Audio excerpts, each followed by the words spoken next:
Hello అండి, welcome to మన ఇంటి గుమ్మగుమ్మలు. నేను ఏమిటి చేయబోతున్నాను అంటే ఇంట్లో పనీర్ చేసి దాంతో రెసిపీ చేయబోతున్నాను. మీరు కావాలంటే బయటైనా కొనుక్కోవచ్చు, ఇంట్లో చేయడం కూడా చాలా ఈజీ. ఇలా పాలు కొనుక్కొని వేడి చేసిన తర్వాత అంటే పొంగిన తర్వాత మీరు నిమ్మకాయ అయినా విnegar అయినా వేయచ్చండి. ఏవి వేసినా పాలు విరిగి పనీర్ అవుతాయి. ఇలాగ నీళ్ళు పనీర్గా వచ్చేయాలి. ఇప్పుడు దీన్ని వడగట్టాలండి. సో ఇలాంటి దానిలో నీళ్ళు తీసి కొంచెం చన్నీళ్ళు ఈ గిన్నె కడిగిన నీళ్ళు పోసేస్తున్నాం అండి, చన్నీళ్ళు ఇవి. సో దట్ ఆ పులుపు ఏమైనా ఉంటే పోతుంది అన్నమాట.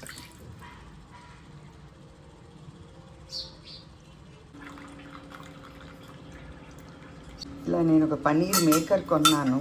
సో దానిలో ఇది ఎలా ఉంటుందంటే ఇలాంటి ఓ చిల్లుల ప్లేట్ ఉంది అండ్ సైడ్లో అంతా ఇలాంటి చిల్లుల గిన్నె అన్నమాట. ఇది దాన్ని అదిమి పట్టడానికి మూత. సో ఇది మీరు కావాలంటే ఇది కొనుక్కోండి, లేకపోతే మామూలు గుడ్డలో కట్టేసి వేలాడి తీసినా అది నీరంతా పోతుంది. దీన్ని ఇలా నీరు తీసాం కదా ఆల్మోస్ట్, దీన్ని ఏంటంటే ఇందులో వేసేయాలి. పెట్టేసి అది పెట్టేస్తే ఇలాగనమాట. ఇది ఇలా మూత పెట్టేయాలి, కొంచెం నొక్కి పెట్టేస్తే ఆ నీరంతా వస్తుంది. ఇలా కాకపోతే మీరు బయట పనీర్ కొనుక్కోవచ్చు. సో పనీర్ బ్రేక్ఫాస్ట్కి నేను తీసుకున్న ఇవేమిటంటే కూరగాయలంతా ఏంటంటే ఉల్లిపాయలు 2 కట్ చేసుకున్నాను, tomato and paneer by the way toned milk తీసుకున్నానండి, మామూలు ప్యాకెట్ మిల్క్ ఏను. అది నాకు 170 గ్రామ్స్ వచ్చిందనమాట 1 లీటర్కి. సో 1 లీటర్కి 170 గ్రామ్స్. అండ్ పచ్చిమిరపకాయలు తీసుకున్నాను, కొత్తిమీర. సో మీరు రైస్ అంటే బియ్యపిండి కానీ తీసుకోవచ్చు, శనగపిండి తీసుకోవచ్చు. నేనేమో ఓట్స్ తీసుకున్నాను, ఇందులో కూడా ప్రోటీన్ ఉంటుంది కదా అని. సో ఇది గ్రైండ్ చేసేస్తాను మెత్తగాను. అండ్ అల్లం తీసుకున్నాను. ఇవండి కావాల్సిన వస్తువులు. సో ఫస్ట్ ఓట్స్ని మెత్తగా గ్రైండ్ చేసేసుకుందాం. ఇలా గ్రైండ్ చేసేసుకున్నాను మెత్తగా. ఇది నేను చేశానండి, 30 గ్రామ్స్ ఉన్నాయన్నమాట ఓట్స్. పన్నీర్ మామూలుగా షాప్స్లో దొరికేవైతే మనకి రెక్టాంగిల్ షేప్లో దొరుకుతాయి. సో నాకేమో ఇది రౌండ్ ఇది ఉంది కాబట్టి, మోల్డ్ ఉంది కాబట్టి రౌండ్ షేప్లో వచ్చింది. సో దీన్ని నేను చిన్న చిన్న ముక్కలుగా కట్ చేసేసుకుంటాను. చూడండి, సాఫ్ట్గానే ఉంది పన్నీర్, బాగా వచ్చింది.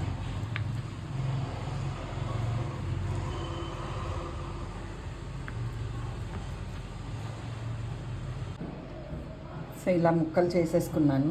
ఇప్పుడు ఇవన్నీ కలిపేద్దామండి. ఇందులో టమాటా, కొత్తిమీర, ఈ ఉల్లిపాయలు అన్నీ కలిపేయడమే. ఈ తర్వాత ఆఖరిన ఇది కూడా వేసేద్దాం, పన్నీర్ కూడా. నా దగ్గర చిల్లీ ఫ్లేక్స్ ఉంటే వేసాను, ఉప్పు వేసాను. అఫ్కోర్స్ ఇవి కూడా ఉంది, ఈ ఆరిగానో ఉంది, అది కావాలంటే వేయండి, లేకపోతే లేదు. నా దగ్గర ఉందని వేస్తున్నాను అన్నమాట. కొంచెం వేస్తున్నాను, బాగుంటుంది వాసన. ఇది కొంచెం నీళ్ళు పోసి మనం కలుపుకొని ఆఖరిన పన్నీర్ కలుపుదాం. కొంచెం వాటరీగా ఉన్నట్టుంది, సో అందుకని ఇంత పిసరు శనగపిండి వేస్తున్నాను అండి. ఇది కలిపేద్దాం. ఇందులో పన్నీర్ కూడా వేసాను.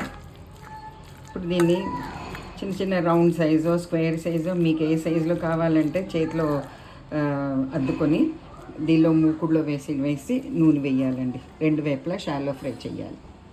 ఇప్పుడు నేను చేతిలో ఇలా ఉండలా తీసుకున్నాను. దీన్ని కొంచెం ఇలాగా నొక్కేసి దానిలో వేసేయడమేనండి.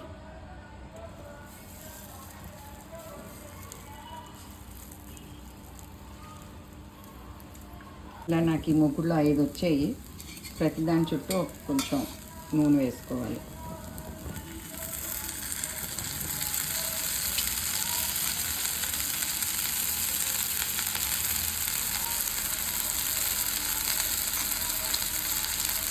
సిమ్లోనే పెట్టుకోండి. ఒక 2 మినిట్స్కి మూత పెట్టేద్దాం. చాలా ఈజీగా తిప్పేయగలుగుతున్నామండి.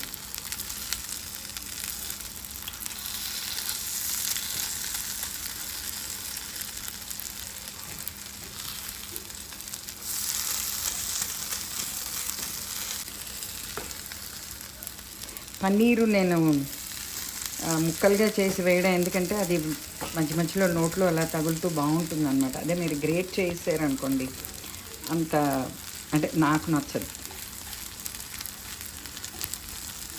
అయిపోయింది, ఇటు సైడ్ వేగిపోతే తీసేయడం. నేను దీనికేమో గ్రీన్ చట్నీ చేశాను అనమాట నంచుకోవడానికి. మీరు సాస్ కానీ గ్రీన్ చట్నీ కానీ మీ ఇష్టం ఏదైనా చేసుకోవచ్చు అన్నమాట.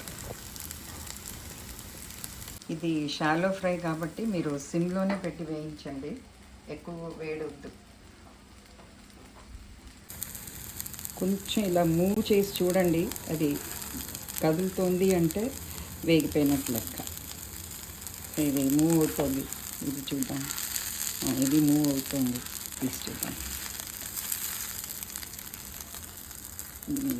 అది చాలా బాగా వచ్చేది.